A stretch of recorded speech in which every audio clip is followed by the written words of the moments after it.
If you're using guests on your show, or maybe as you go towards the end of this year, you want to change up the flow and you want to add more guests, we're going to talk about 3 ways to feature guests in your show that are still going to help you connect with your audience. You're going to still help them make the decisions they need to be making in the space they're in with you, instead of using guests as oftentimes they serve as sort of a distraction from what we normally talk about, what we normally share with our audience. And so these are 3 strategic ways to be using guests in your episodes. Let's dig into a quick and dirty one. Welcome to Uncommonly More with Stacey Harris. I am Stacey. I'm the host of this show and the CEO of podcast production agency Uncommonly More. My team and I work with podcasters just like you to shift shows from frustrating time sucks to productive members of sales teams with professional, strategic podcast production.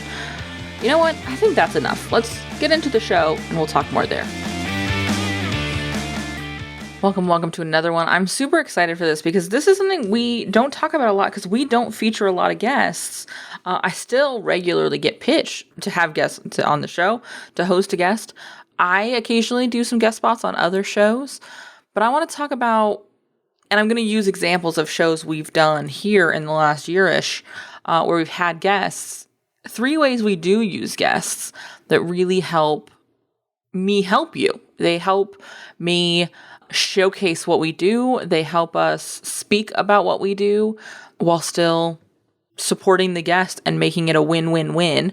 And so we're going to dig into that. Before we dig into that, I want to make sure you have joined us over at thepodcastnewsroom.com for September's episode. We will have a October episode coming out in just a couple of days. So you're going to want to make sure you've gone to podcastnewsroom.com to get on that list for the very private podcast. I'm excited for October's. Let's dig into the first way we can be featuring guests on our podcast. Number 1, interview exchange. And I wanted to start here because this is the one that has like the most asterisks. This is the one where it's got to be done with a lot of thoughtfulness, because if it's not done with a lot of thoughtfulness, you're going to end up in just a blech situation. And yes, blech is the technical term for the situation you would end up in. Again, I am a professional. So I want you to look at who you're going to have this with. And I'm going to bring up my example really early here because I think it models this really well. I did this with Rachel Cook, I want to say late last year, early this year. We'll link to both episodes in the show description and the show notes over at uncommonlymore.com. We essentially did very similar versions of the same episode on both shows. We talked about using your podcast as a sales tool. And on our podcast, on the Uncommonly More show, this show, we talked to Rachel, and I hosted the show, obviously, talking about using challenges and things like that in the course of her content. And we used her show as an example of the ways that could be done. We, together, walked you through examples of what using those tools could look like, how our team helps her produce it, how she built out these assets. And so it is a fantastic demonstration of her work and the work she does in the CEO Collective. It's also a fantastic example and way to get sort of social proof and see behind the scenes of how we support our clients. And also, it's a great win for you to just get ideas on how you can be creating content that supports getting people to your email list, that supports putting people on a wait list for a program, that supports putting people in a program. And so it's a win-win-win. We then went over to her show and had a similar conversation about using your content strategically. And we were able to talk to her audience who are looking at their content and creating content and why do I need to create content, and talk about how the strategy is important and highlight how we support Rachel and the strategy for her show. And we talked a little bit about what we talked about on the other podcast over on our show, but they complemented each other. They helped both audiences. They gave us both recognition, but they also helped both of us move our audience that was listening forward with the goals. They're listening with us in mind. We were able to give them 2 new assets, 2 new perspectives. So that's what I want you to be looking for in that interview exchange is where can it be a win-win-win? If it is not a win-win-win, win for you, win for the guest, and win for the listener, it is not going to work. Somebody's going to end up frustrated, the worst option of that being the listener. So pay attention And keep in mind that you're looking at two groups of listeners. Pay attention to where your wins are for everyone and where this makes sense. This doesn't make sense for every one of our clients. This doesn't make sense for every person I know. This doesn't make sense for every biz bestie that I have. It's going to be something that you're going to open up to everyone. It's not going to be something that you're going to find in the back corners of a Facebook group. It's going to be people who you know in your world. It's going to be people who you have a symbiotic relationship with, who your work and their work is very complementary, but it's not the same. You are very likely going to be working with the same kind of people. Your ideal clients are going to have some overlap. They may not be exactly the same, but they're going to have some overlap. And that's really important to look at when you're looking at this interview exchange option. The next one is experts, or in some cases, creators of the things you use to deliver your service or deliver your program. If there is a tool that you teach inside of a program, have somebody, the person who created that tool, come on and talk about that tool. Our example of this is when I had Lindsay Padilla, the co-founder of Hello Audio, come join us. Hello Audio is the tool we use for our private podcast, the Podcast Newsroom.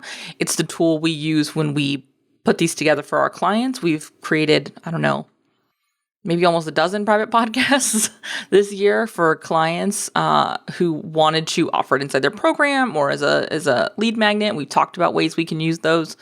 And so it made total sense for me to have Lindsay on the show and talk about how other people who use Hello Audio use this tool and say, here's all of these ways you can use private podcasting. Here's all of the ways Hello Audio is amazing. And here's how we can help you implement it.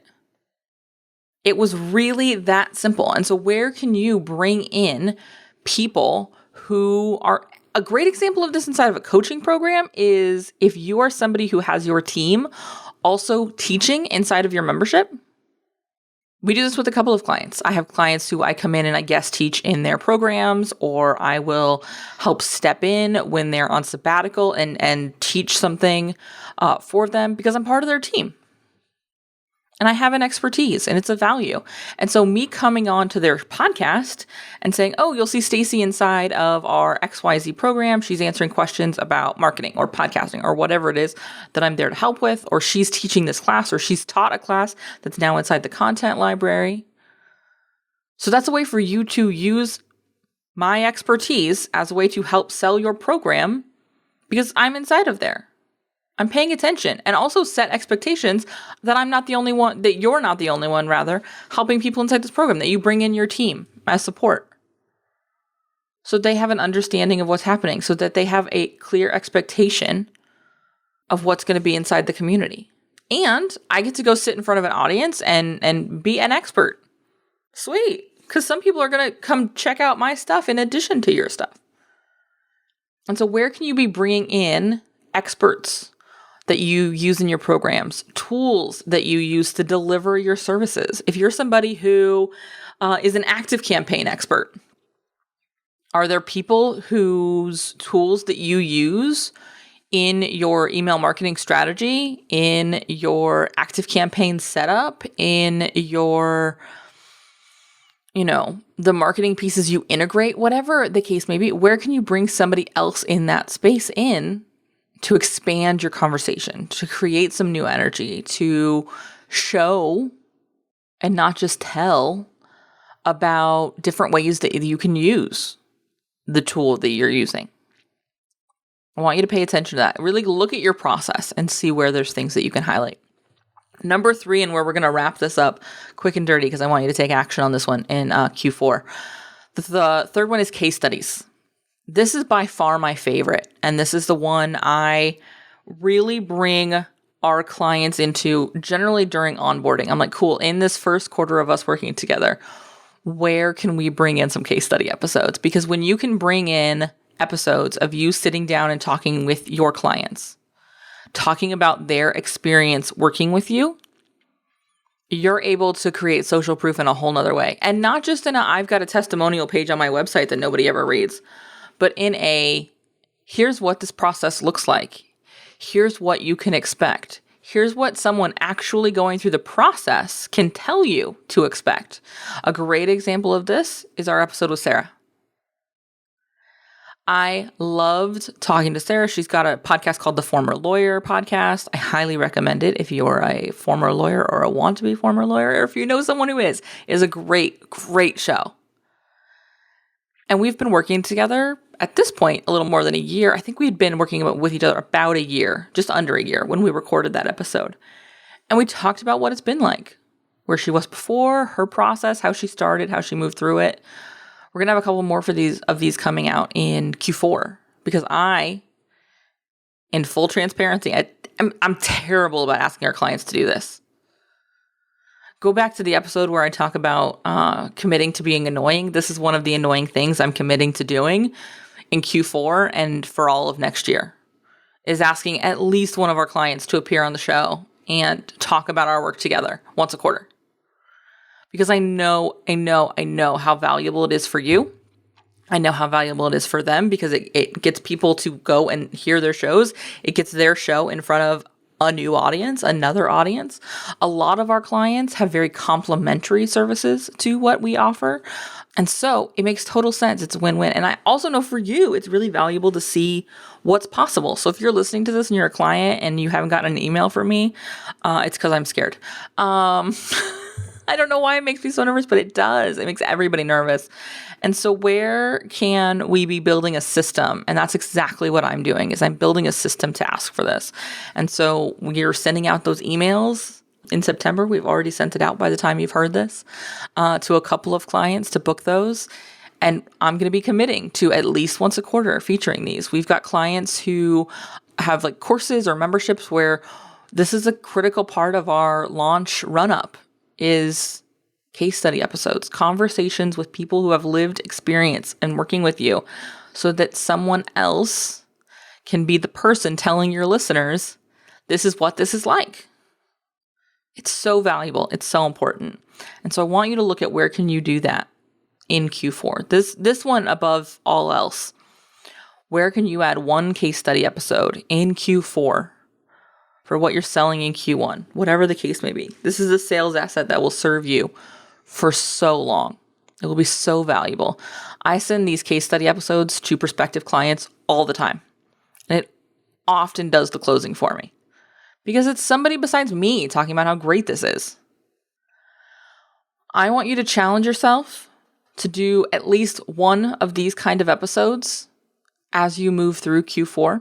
And I want you to be looking at in 2023 for your show, where can you be building these in each quarter? Consistently featuring at least that case study episode.